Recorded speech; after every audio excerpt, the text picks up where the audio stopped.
Assalamualaikum warahmatullahi wabarakatuh. Pada kesempatan ini kita akan melanjutkan pembahasan tentang Perang Dunia Pertama, yaitu bagaimana jalannya perang dan berakhirnya Perang Dunia Pertama. Secara umum, Perang Dunia Pertama menggunakan strategi yang disebut sebagai Perang Parit. Apa sih itu Perang Parit? Itu perang yang menggunakan parit pertahanan. Jadi kedua belah pihak itu menggali saluran atau parit sebagai tempat perlindungan. Nah, panjang parit itu bisa beberapa kilometer tergantung medannya. Nah, dari dalam parit itu mereka menembaki musuh-musuhnya, jadi saling tembak. Kalau ada musuh yang berani mendekat, mereka akan langsung tembak dengan senapan, pistol, granat, ataupun senapan mesin. Nah, bahkan karena mereka kedua belah pihak ini sama-sama bertahan di dalam parit, begitu kepala mereka muncul sedikit ke permukaan, nah, musuh langsung menghujani dengan peluru. Jadi perang parit ini dikenal sebagai perang yang bisa disebut defensif lah, karena kedua belah pihak itu sama-sama bertahan menunggu kesabaran. Nah, di akhir Perang Dunia Pertama itu mulai ditemukan tank yang kebal atau tahan terhadap tembakan senapan peluru. Kemudian juga mulai ditemukannya senapan submesin atau pistol mitrailleur. Itu menjelang berakhirnya Perang Dunia Pertama. Perang Parit yang paling terkenal adalah Pertempuran Somme yang terjadi tahun 1916. Nah, dalam pertempuran ini, para prajurit itu tinggal di dalam parit selama berbulan-bulan. Bisa kamu bayangkan kamu tinggal di dalam parit. Nah, di dalam parit itu kan kalau hujan becek, ya kan? Nah, kemudian air minumnya juga mungkin nggak bersih. Akibatnya banyak prajurit yang terkena penyakit disentri. Nah, kemudian permasalahan lainnya adalah karena kan dalam strategi perang parit ini kan musuh saling melempar granat atau mungkin ditembakin. Nah, itu banyak tentara yang cacat karena terkena pecahan-pecahan mortir. Bisa kamu bayangkan, kamu sedang bersembunyi di dalam parit, tiba-tiba ada ledakan dan terkena pecahan mortir. Sehingga akhirnya banyak prajurit yang mungkin kehilangan kakinya, kehilangan tangannya, ataupun wajahnya menjadi rusak. Nah, itu banyak sekali ditemukan di akhir Perang Dunia Pertama. Nah, yang menarik, Adolf Hitler yang nanti akan menjadi pemimpin Jerman, itu ketika pas Perang Dunia Pertama ikut serta sebagai prajurit Jerman dan ikut merasakan bagaimana penderitaan dari Perang Parit tersebut. Berikutnya akan saya jelaskan bagaimana front-front pertempuran di Perang Dunia Pertama. Yang pertama adalah front barat antara Jerman melawan Belgia dan Prancis. Kemudian ada front timur. Di front timur ini Rusia berhadapan-hadapan dengan Austria-Hungaria dan Jerman. Kemudian di front selatan itu ada Italia yang melawan Austria-Hungaria dan Jerman. Kemudian di front Balkan dan Timur Tengah itu ada Turki Ottoman yang merupakan wilayah yang paling luas di wilayah tersebut, dibantu dengan Austria-Hungaria, itu kemudian melawan Inggris, Yunani, Bulgaria, dan juga orang-orang Arab yang memberontak terhadap Turki Ottoman. Ini pernah kita bahas di materi nasionalisme Turki. Jadi menjadi salah satu penyebab keruntuhan dari Turki Ottoman. Kemudian ada Front Pasifik, itu Jerman melawan Jepang dan negara-negara Asia Pasifik, khususnya yang dijajah oleh Jerman. Menjelang berakhirnya Perang Dunia Pertama, tanggal 8 Januari 1918, Presiden Amerika Serikat mengeluarkan 14 poin Wilson atau Wilson 14 Point. Adapun isi dari Wilson 14 Point yang pertama yaitu diplomasi yang terbuka. Maksudnya tidak boleh ada perjanjian rahasia antar kekuatan. Kemudian yang kedua, kebebasan navigasi. Jadi laut itu harus bebas, baik pada masa damai ataupun pada masa perang. Yang ketiga, perdagangan bebas. Nah, hambatan-hambatan dalam perdagangan antar negara seperti bea masuk harus dihapus. 4. Pelucutan senjata multilateral. Jadi semua negara harus mengurangi kekuatan angkatan bersenjatanya ke level yang paling rendah. Yang kelima, berkaitan dengan koloni. Penduduk di koloni-koloni Eropa harus diberi kesempatan untuk bersuara mengenai masa depan mereka. Yang keenam, terkait dengan Rusia. Rusia harus diizinkan untuk menjalankan pemerintahan apapun yang diinginkannya. Dan pemerintahan itu harus diterima, didukung, dan disambut. Nah, karena waktu tahun 1917 kan terjadi revolusi Bolshevik, di mana Kekaisaran Rusia yang dipimpin oleh Tsar Nicholas II itu kemudian digulingkan oleh Partai Komunis, sehingga akhirnya Rusia menjadi negara komunis dengan nama Uni Soviet. Berikutnya, poin ke-7, Belgia harus dikosongkan dan dikembalikan ke situasi sebelum peperangan. Kemudian ke-8, Prancis harus bisa mendapatkan kembali Alsace-Lorraine yang waktu itu kan berhasil direbut oleh Jerman dalam perang tahun 1870 sampai 1871. Nah, kemudian juga setiap tanah yang diambil oleh Prancis, itu harus dikembalikan lagi. Kemudian poin ke-9, perbatasan Italia itu disesuaikan kembali menurut identitas nasional ataupun kebangsaannya. Jadi di poin yang ini nanti yang kemudian menjadi pembahasan dalam perjanjian Versailles atau Versailles bahasa tulisannya. Nah, nanti Italia berjuang, tapi akhirnya Italia tidak mendapat apa-apa. Berikutnya yang ke-10, hak menentukan jati diri bangsa. Nah, di mana kelompok-kelompok bangsa-bangsa di Eropa harus sedapat mungkin diberikan kemerdekaannya. Poin yang ke-11, Rumania, Montenegro, dan Serbia harus dikosongkan. Kemudian Serbia juga harus memiliki akses menuju ke laut. 12.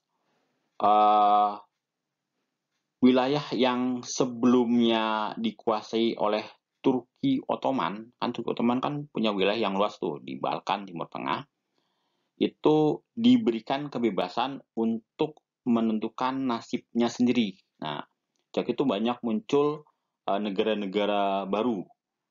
Seperti di bahkan ada Yugoslavia, kemudian ada negara-negara Arab, seperti Arab Saudi, Mesir, kemudian banyak yang lainnya. Kemudian poin ke-13 yaitu Polandia harus menjadi sebuah negara merdeka dan diberikan akses menuju laut. Dan terakhir terkait Liga Bangsa-Bangsa atau LBB, yaitu perkumpulan yang mencakup semua bangsa harus dibentuk untuk menjamin perdamaian dunia di masa depan.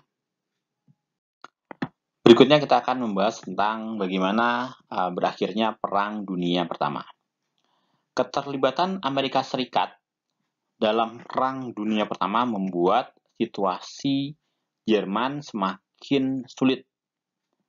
Akhirnya pada tanggal 3 Oktober 1918, Kanselir Jerman Max von Baden itu mengirim telegram kepada Presiden Amerika Serikat Woodrow Wilson untuk meminta gencatan senjata sekaligus pembicaraan damai. Nah, kemudian sebagai syarat dari perjanjian damai tersebut, Wilson kemudian mengajukan 14 poin yang harus diterima oleh Jerman. Jerman setuju dengan 14 poin dari Wilson tersebut. Nah, dan berharap supaya perjanjian damai itu didasarkan terhadap 14 poin yang diajukan oleh Wilson. Namun, negosiasi antara Lloyd George dari Inggris, kemudian Orlando dari Italia, dan Clemenceau dari Prancis, dan Woodrow Wilson dari Amerika Serikat, itu pada tahun 1919 menemui jalan buntu. Kalau menurut Wilson, idenya itu merupakan satu-satunya jalan keluar untuk menjamin perdamaian yang abadi, jadi nggak bakal ada perang lagi. Tetapi Prancis menganggap bahwa 14 poin itu terlalu lunak dan ingin supaya negara-negara yang kalah itu dihukum berat. Tujuannya supaya negara-negara tersebut, utamanya Jerman, itu tidak bisa memulai perang yang lain. Nah, sebenarnya Perdana Menteri Inggris Lloyd George itu setuju dengan ide dari Presiden Wilson.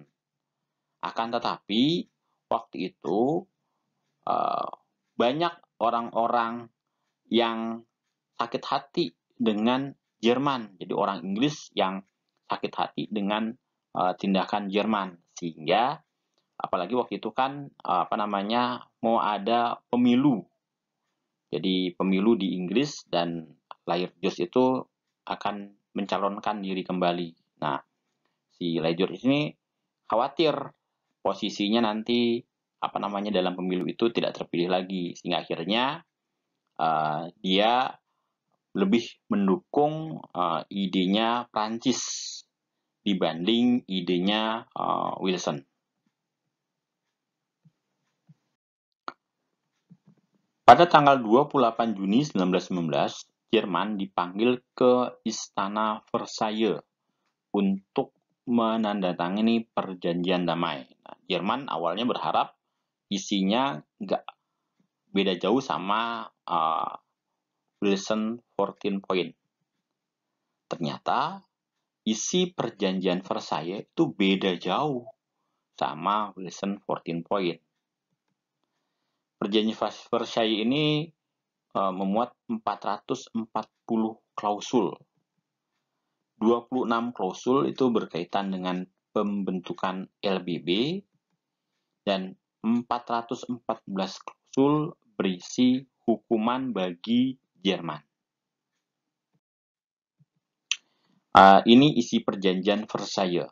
Yang pertama adalah klausul-klausul umum, yaitu pembentukan LBB, kemudian klausul rasa bersalah mengenai perang. Kemudian ada klausul-klausul keuangan, di mana Jerman harus membayar kerugian perang sebesar 6.600 juta pound sterling, itu kira-kira. Kemudian ada klausul-klausul militer, di mana angkatan darat Jerman harus dikurangi maksimal 100.000 orang. Kemudian hanya diizinkan memiliki 6 kapal perang dan nggak boleh punya kapal selam. Kemudian Jerman juga tidak diizinkan memiliki angkatan udara.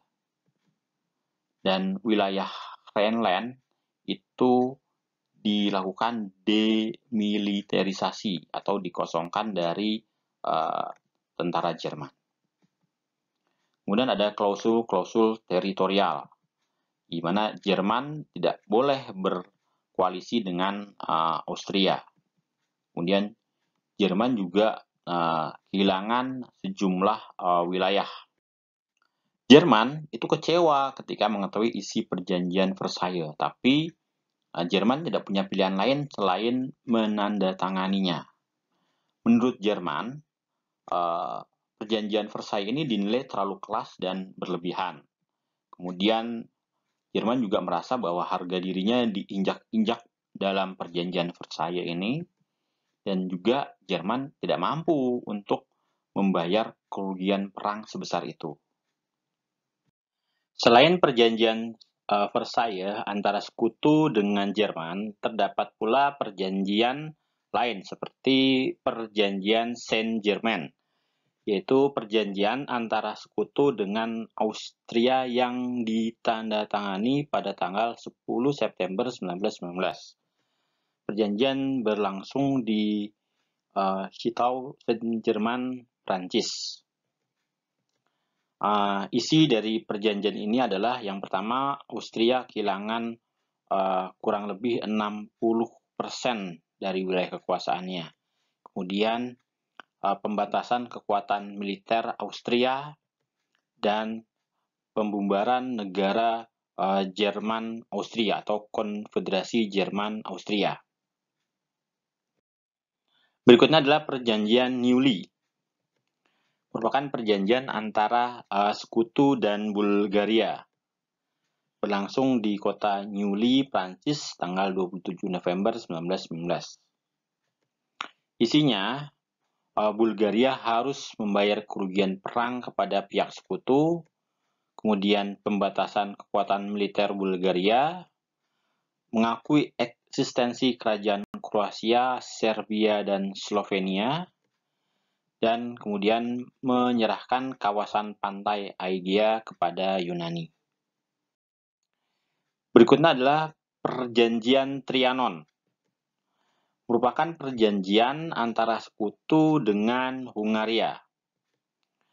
Perjanjian ini berlangsung di kota Versailles, Prancis, pada tanggal 4 Juni 1920. Nah, dalam perjanjian ini, wilayah Hungaria kehilangan 2/3 dari wilayah kekuasaannya. Kemudian, keluarga Habsburg itu tidak diperbolehkan menjadi Raja Hungaria. Terakhir ada perjanjian Sèvres, yaitu perjanjian antara sekutu dengan Turki Ottoman. Kita sudah pernah bahas di materi nasionalisme Turki. Ya, berlangsung di kota Sèvres, Prancis, tanggal 10 Agustus 1920. Isi dari perjanjian Sèvres ini adalah Turki melepaskan daerah kekuasaannya seperti Alep, Libya, Mesir, Irak, Syria, dan Lebanon. Kemudian penghapusan hak ekstrateritorial.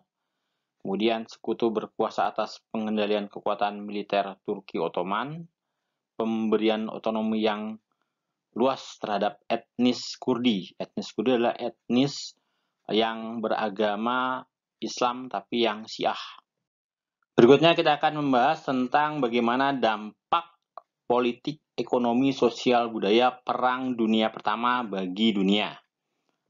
Yaitu bagaimana kemunduran Eropa, runtuhnya 4 kekaisaran besar, berkembangnya komunisme, berkembangnya fasisme di Italia dan Jerman, kemudian genocide terhadap orang Armenia, dan pengaruhnya dari Perang Dunia Pertama terhadap bangsa Indonesia.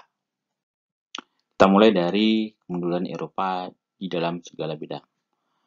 Setelah Perang Dunia Pertama, Eropa menjadi lumpuh karena angka kematian yang sangat tinggi. Sekitar 20% dari laki-laki muda yang memenuhi syarat untuk wajib militer itu tewas dalam peperangan. Nah, kemudian ditambah lagi adanya kerusakan jalan, rel, kereta api, lahan pertanian, dan beberapa infrastruktur lainnya itu merata hampir terjadi di hampir seluruh wilayah Eropa. Nah, kemudian selama perang juga terjadi blokade dan gangguan dalam pengiriman barang, sehingga akhirnya kebutuhan masyarakat menjadi tidak bisa terpenuhi karena kan sulit sekali untuk pengiriman barang.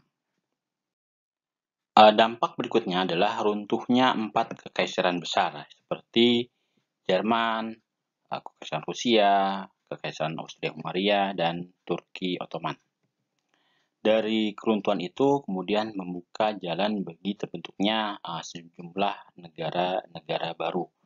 Dari Kekaisaran Jerman itu terbentuk Republik Wehrmacht atau Republik Jerman.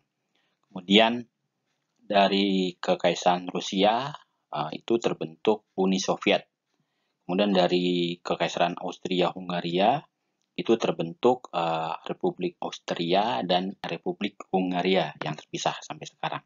Kemudian dari keruntuhan Kekaisaran Turki Ottoman itu dampaknya lebih luas karena banyak sekali negara-negara yang merdeka pasca keruntuhan Turki Ottoman seperti negara-negara di Timur Tengah ya, mulai dari Arab Saudi, Irak, Iran, Qatar, kemudian negara-negara di Balkan seperti Yugoslavia, kemudian banyak sekali yang negara yang terbentuk pasca keruntuhan dari Turki Ottoman. Dampak lainnya dari Perang Dunia Pertama adalah berkembangnya komunisme. Ajaran komunisme itu dikemukakan oleh Karl Marx dan Friedrich Engels dalam bukunya Manifest der Kommunisten yang dipublikasikan sekitar tanggal 21 Februari 1848. Nah, menurut Karl Marx dan Friedrich Engels, mereka itu mengkritik tentang sistem ekonomi kapitalis. Nah, sistem ekonomi kapitalis ini dianggap gagal dalam memperbaiki nasib kaum buruh. Karena dalam sistem ekonomi kapitalis, itu buruh hanya dijadikan sebagai alat produksi yang dikuasai oleh kaum kapitalis. Jadi menurut Karl Marx dan Friedrich Engels, itu selama masih menerapkan sistem kapitalisme, maka buruh itu akan sulit menjadi sejahtera. Nah, sistem kapitalis ini membuat kaum buruh tetap miskin dan tidak berdaya. Kesejahteraan masyarakat hanya bisa tercipta jika masyarakat melenyapkan sistem kapitalisme. Nah, kemudian ketika Rusia itu terjadi revolusi Bolshevik, kemudian berubah menjadi Uni Soviet yang menginginkan kesejahteraan bersama, itu banyak negara-negara di dunia yang tertarik dengan konsep dari komunisme itu, karena kan keadaan pasca perang itu sangat sulit karena banyak sekali terjadi krisis, baik krisis ekonomi, krisis sosial, karena kan perang itu membuat banyak sekali infrastruktur itu menjadi hancur. Dampak lainnya dari Perang Dunia Pertama adalah berkembangnya fasisme di Italia dan Jerman. Fasisme itu adalah prinsip nasionalisme ekstrim, totalitarians, kemandirian ekonomi, dan kekuatan militer. kita mulai dari kenapa kok muncul fasisme di Italia. Nah, di Italia itu kan ikut dalam Perang Dunia Pertama. Walaupun Italia itu menang, tetapi perang telah banyak sekali menguras sumber daya yang ada. Kemudian, perang juga membuat perekonomian Italia semakin sulit karena harus hutang untuk membiayai perang. Kemudian, Italia kecewa dengan perjanjian Versailles karena di perjanjian Versailles ini kan tidak membahas tentang hal yang dijanjikan dalam perjanjian London jauh sebelum Perang Dunia Pertama tahun 1914 itu kan Italia dijanjikan akan mendapatkan wilayah seperti Dalmatia, Adalia, dan Aegea. Tapi ternyata pasca perjanjian Versailles itu ternyata wilayah tersebut tidak diberikan sehingga Italia merasa kecewa. Nah, kemudian berikutnya adalah krisis kepemimpinan dalam pemerintahan di Italia. Yaitu pemimpin Italia waktu itu dianggap lemah dan peragu sehingga kemudian muncul tokoh seperti Benito Mussolini yang nanti akan menjadi salah satu pemimpin yang berkoalisi dengan Adolf Hitler di Jerman.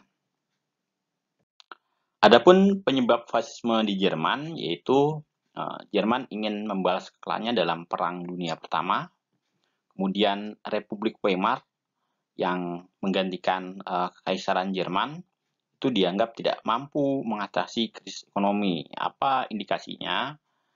Waktu itu sempat terjadi hiperinflasi, di mana 1 pound sterling itu sama dengan 1 miliar mark Jerman. Artinya luar biasa inflasi yang terjadi di Jerman pada waktu itu. Kemudian juga hutang-hutang Jerman itu semakin menumpuk karena kan Jerman diminta untuk membayar kerugian perang sebesar 6.600 juta pound sterling. Kemudian perlakuan kasar terhadap Jerman dalam perjanjian Versailles, karena perjanjian Versailles ini dianggap menginjak-injak harga diri Jerman. Kemudian ketakutan akan komunisme. Jadi di Jerman pasca Perang Dunia Pertama juga banyak muncul partai-partai yang berhaluan komunis. Nah, kemudian Adolf Hitler dengan partai Nazinya itu khawatir akan perkembangan komunis, sehingga nanti akan menjadi salah satu penyebab kenapa nanti Hitler dalam Perang Dunia Kedua itu menyerbu Uni Soviet. Kemudian yang berikutnya adalah tumbuhnya nasionalisme dan patriotisme di kalangan pemuda yang waktu itu kemudian dipimpin oleh seorang tokoh yaitu Adolf Hitler. Dampak lain dari Perang Dunia Pertama adalah terjadinya genosida terhadap orang-orang Armenia.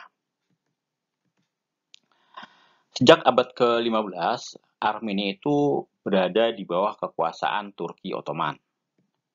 Nah, dalam pertempuran di Perang Dunia Pertama, itu pertempuran Sarikamish, itu Turki Ottoman kalah dalam perang melawan Rusia. Nah, salah satu penyebab kekalahannya karena ada orang-orang Armenia yang bekerja sama dengan Rusia. Bahkan orang-orang Armenia sempat merebut kota Van. Nah, kemudian akhirnya pasca kekalahan tersebut, pasukan Ottoman itu menggiring jutaan orang Armenia untuk melakukan kerja paksa di sebuah gurun di Suriah.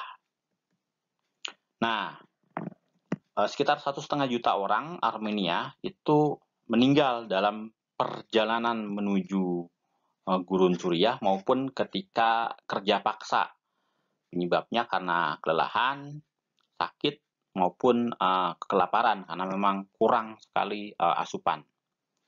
Sampai sekarang, Turki masih menyangkal adanya pembantaian atau genosida.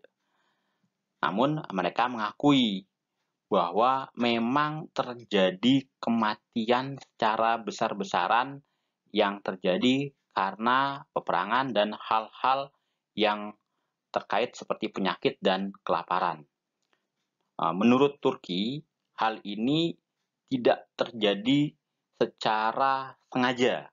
Jadi itu yang tidak disengaja. Tetapi sebagian besar ilmuwan-ilmuwan dari Barat dan juga ilmuwan-ilmuwan dari Rusia menyatakan bahwa tragedi yang dialami oleh orang Armenia itu merupakan sebuah genosida yang dilakukan secara sistematis oleh kelompok Turki Muda yang waktu itu memegang tampuk kekuasaan di Turki Ottoman.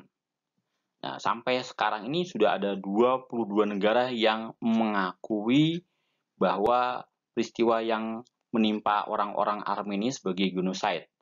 Dan negara yang pertama mengakui ini adalah Uruguay. Jadi Uruguay di tahun 1965 mengakui bahwa peristiwa yang menimpa orang-orang Armenia di Perang Dunia Pertama itu dianggap sebagai genosida.